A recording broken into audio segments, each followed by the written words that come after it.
It is tax time again, and that means collecting all your paperwork and heading to your tax preparer.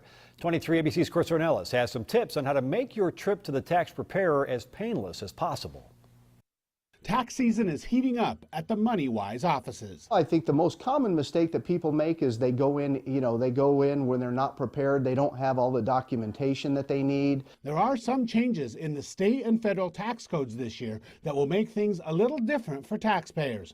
On the state level, Prop 30 passed in November, raising taxes on higher income brackets. But the tax was retroactive to the beginning of 2012, meaning people affected could get an unpleasant surprise. Somebody that's at higher income level could all of a sudden be hit with a significant amount of tax increase for the state of California, and they didn't plan for it by having withholdings through their checks. Here at MoneyWise, they say one of the biggest changes for filing taxes this year is that some returns can't even be filed until the end of February, and that will delay some people's refunds. Because of the Fiscal Cliff Tax Act, the American Taxpayers Relief Act has made it such that we're not able to file all the forms on time, and so consequently, some people who are used to getting refunds early in the tax season are not going to be able to do that. The delay will mainly affect people who need to file special forms like a property depreciation or an education tax credit. What I would recommend that somebody do is go ahead and get your return prepared as though it would normally be.